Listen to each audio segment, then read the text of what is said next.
Salam Doktor kanalının dəyərli izləyiciləri, bugünkü videomuzun mövzusu əsl Yapon biznes sedanı Nissan Tiana'nın ikinci nəslidir. Bu avtomobil həm də çox sevdiyimiz Toyota Camry 40 gövdənin birbaşa konkurentidir. Bu avtomobillər istehsal olunublar 2008-ci ildən 2014-cü ilə kimi və 2011-ci ildə də restyling keçiriblər. Bizim avtomobilimiz 2008-ci ilindir, yəni istehsalın ilk buraxılışlarındandır. Və bizim avtomobilimiz servis maşınıdır, yəni vaxtı ilə rəsmi servisdən alınmış maşındır. Deməli, mənim yadımdadır bu maşınlar hələ təzə vaxtları 2000-lərin axırında və 2010-ların əvvəllərində əgər belə avtomobil sürürdünsə, deməli sən yaxşı yerdə işləyirdin. İndi amma məsələn elan saytına girib baxsaz bu maşınlar o qədər də baha deyil. Hətta deyərdim ki, Camry'lərdən də ucuzdur. Əslində münasib qiymət və Yapon avtomobili olmağı bəzilərinin diqqətini çəkə bilər və ona görə də gəlin bu videoda araşdıraq ki, bu maşınların nə kimi mənfi və müsbət xüsusiyyətləri var. Alsaz belə avtomobil nələrlə qarşılaşa bilərsiniz. Eləsə çox uzatmadan başlayaq. Boya təbəqəsi və metalı o qədər yaxşı səviyyədə deyil. Avtomobillərin artıq 10-15 yaşdan çox yaşları var və sözsüz ki, bu yaşlarda artıq avtomobilin xarici görünüşündə boyada müəyyən defektlərə rast gəlmək normaldır. Amma çalışın ki, əgər belə avtomobil alsanız, məsələn, boyadakı defektləri vaxtında həll eləyəsiniz. Çünki zamanla bunlar get-gedə korroziyaya da çevrilə bilər. Düzdür, bizim iqlim biraz daha isti olduğundan bu problemlər daha az olur, amma daha nəm iqlimlərdə bu korroziya məsələləri Nissan Tiana'larda olur. Və əgər avtomobilin xarici görünüşündə bir problem yoxdursa, yenə də alışdan qabaq bir qaldırıcı ilə qaldırın, altına da baxın ki, orada da korroziya əlamətləri olmasın. Avtomobil arxa hissədən də bu cür görsənir. Deməli, bagajı açmaq üçün ya bunu salondan açmalısınız, ya buradakı düymə vasitəsilə açmalısınız, ya da açardan da aça bilirsiniz. Amma yenə də düymədən istifadə etmək üçün açar üstünüzdə olmalıdır. Deməli, bagajı bu formada açırıq. Yenə də mexanizm mexanikidir, elektron deyil. Deməli, bagajın həcmi 476 litrdir, kifayət qədər böyük bagajdır. Bagajın altında ehtiyat təkəri var, lakin arxa oturacaqlar qatlanmır. Və bagajı da yenə də mexaniki şəkildə bağlayırıq.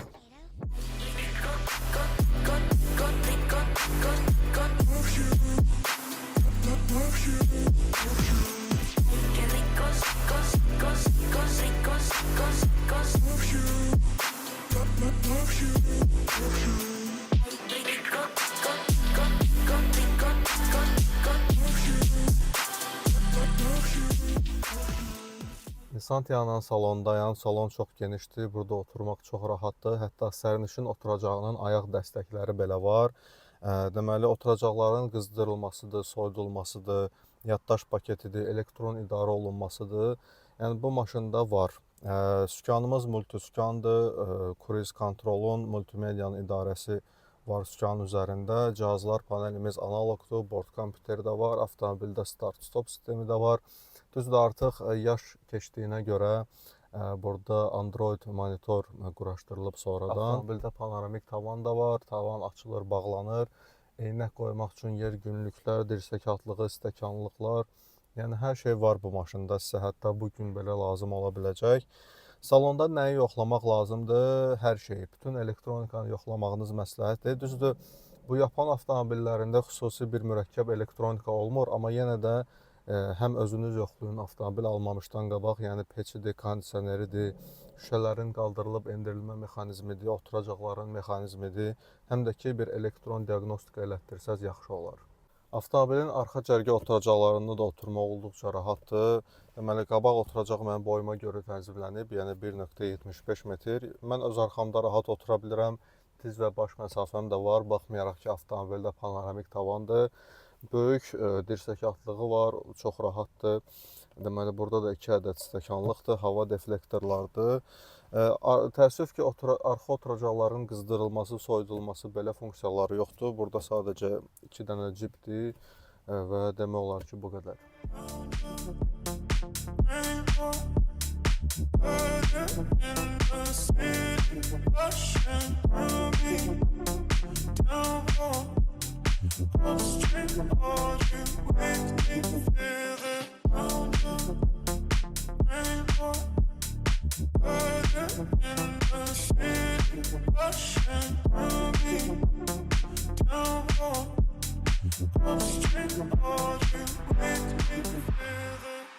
Nissan Tiana'nın kapotunun altında 2 ədəd mühərrikə rast gələ bilərik. Bu ya 2.5 litrli mühərrikdir, ya da 3.5 litrli mühərrikdir.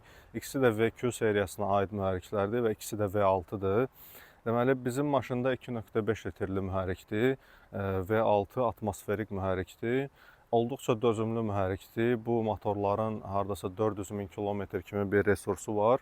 182-185 at gücündə olur bu 2.5 litrli mühərriklər. Deməli, qeyd etdiyim kimi gündəlik hər hansısa bir ciddi problemlər çıxartmayan mühərriklərdir və 92 oktanlı benzinlə də rahat işləyir və sahibinin də qeyd elədiyinə görə hardasa şəhər daxilində yanacaq sərfiyyatı 12-13 litrdir və məncə bu ölçülərdə avtomobil üçün pis nəticə deyil. Nəzərə alsaq ki, avtomobil 2008 istehsalıdır. Bu mühərrikin uzun müddətdə nə kimi problemləri olur? Deməli, bu motorların soyutma sisteminə diqqət eləmək lazımdır. Çünki bu mühərriklər istər 2.5 olsun, istər 3.5 olsun, yəni yüksək temperaturlara dözmürlər və məsləhətdir ki, radiatorları vaxtaşırı yuyasınız. Eyni zamanda avtomobilin pompasıdır, antifrizidir, belə şeylərə diqqət eləyəsiniz ki, bunları vaxtında dəyişdirəsiniz. Bundan əlavə, keyfiyyətsiz benzin istifadə olunanda bu mühərriklərin katalizatoru başlayır dağılmağa, yəni tozlar buraxmağa və bu tozlar da düşür silinderlərə. Bundan sonra silinderlərdə aşınma və yağ sərfiyyatı başlayır. Yəni avtomobil alacaqsınızsa bunu yadda saxlayın ki, yağ sərfiyyatı varsa, deməli artıq katalizator da pis gündədir. İstər 2.5, istərsə də 3.5 litrli mühərriklər zəncirli mühərriklərdir və 2.5-də zəncirin ömrü hardasa 250 min kilometrdir. Daha sonra artıq başlayır mühərriki işə salanda və s. müəyyən problemlər yaranmağa, yəni özünü göstərməyə başlayır və adətən bu yürüşlərdə zənciri dəyişmək məsləhətdir.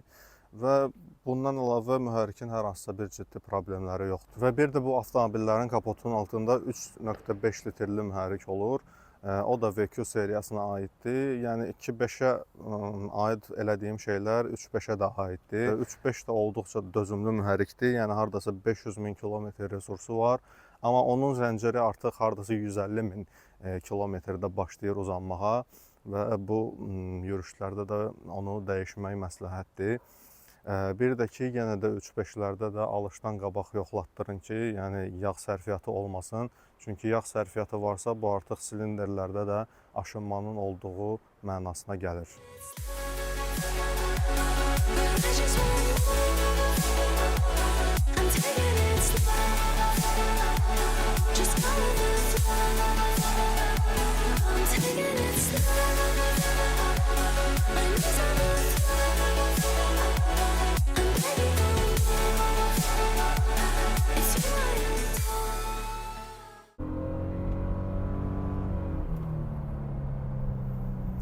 Deməli, bizim avtomobilimiz 182 at gücüdür. Yəni artıq müasir turbo mühərriklərin fonunda bu çox güclü mühərrik sayıla bilməz. Amma yenə də dinamikası bəs eləyir, yəni şəhər daxili sürətlənməyə və s. Deməli, avtomobildə variator tipli sürətlər qutusundan istifadə olunur. Yalnız, yəni həm 2.5 həm də 3.5 mühərrikləri ilə və bunlar Jatco firmasının istehsalı olan variatorlardır. 2.5 ilə Jatco JF011Y istifadə olunur. 3.5 ilə isə 010Y variatoru istifadə olunur. Əslində variator özü o qədər uğurlu konstruksiya deyil, amma bu Nissanlarda, məhz Tianalarda bu variatorlar olduqca dözümlü olur. Məsələn, 3.5 litrli mühərriklə olan variatorun hardasa bir 300 min kilometr kimi bir ömrü var. 2.5 ilə olan variator isə hardasa 200-250 min kilometr gedir. Bu avtomobil hardasa 300 min kilometr yürüşdə alınıb və avtomobil sahibinin də qeyd elədiyinə görə artıq variator əsaslı təmir olunub. Yəni burada 2 ədəd val dəyişib, eyni zamanda kəmər də dəyişib bu variatorun və toplamda yağ dəyişməklə də birlikdə 1300 manat xərc çıxıb. Qeyd edim ki, variatorlar əslində aqressiv sürüşü və təkərlərin boş dönməyini sevməyən bir konstruksiyadır.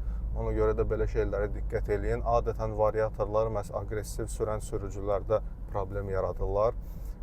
bu tip sürətlər qutları daha çox sakit sürüşü sevən sürücülərə daha uyğun olar. Bu variatorda diqqət etməli olduğunuz bir şey də məhz yağını tez-tez dəyişməkdir. Bu variatorların yağını məsləhətdir ki, hər 40 min kilometrdən bir dəyişəsiniz. Çünki məhz o yağda əmələ gələn metal zərrəciklər get-gedə sürətlər qutusunun ömrünü də qısaldır. Avtomobil yumşaqlığına qalanda çox komfortlu avtomobil deyil. Askıda biraz sərtlik var. Məsələn, konkurenti olan Camry 40 gövdə bundan daha yumşaq avtomobildir. Askı ümumilikdə dözülmür də bu avtomobillərdə, amma yenə də yaş öz sözünü deyir. Yəni, bu avtomobillərdə deməli hər 50 min kilometrdən bir tənzimləyici linklər dəyişməlidir. Artıq 100 min kilometrdən bir amortizatorlar özünə baxım tələb eləyə bilər. Artıq 200 min kilometrdən sonra isə ön askı sisteminin qollarını dəyişmək məcburiyyətində qala bilərsiniz. Yəni, əlbəttə ki, bunlar tez-tez problem çıxardan bir hissələr deyil. Sadəcə artıq avtomobillərin yaşı çox olduğundan belə şeylərə diqqət eləməli olursunuz. Avtomobilin səs izolyasiyası deməzdim çox yüksək səviyyədədir. Çünki məsələn, avtomobildə variator tipli sürətlər qutuları var və bu sürətlər qutuları biraz səs-küylü olurlar. Yəni, mühərrikin dövrlərinin qalxmağına səbəb olurlar. Biraz sürətlənmək istəyəndə. Ona görə də salonda səslər var. Düzdür, kənardan bizim yanımızdan keçən avtomobillərin və s. səsi o qədər hiss olunmur salonda, amma mühərrikin və sürətlər qutusunun səsini eşidirsiniz. Avtomobili baxmayaraq ki, 2008 istehsalıdır, yəni 17 yaşı var artıq avtomobilin, amma çox maraqlıdır ki, sürüş zamanı demək olar ki, heç bir plasmas elementlərdən və yaxud bu panellərdən demək olar ki, səs gəlmir. Yəni, avtomobil həqiqətən də öz dövrünə görə olduqca keyfiyyətli yığılıb. Mən bayaqdan da bu qaz pedalına öyrəşməyə çalışıram, çünki böyük ehtimal bu elektron pedalın özəlliyidir.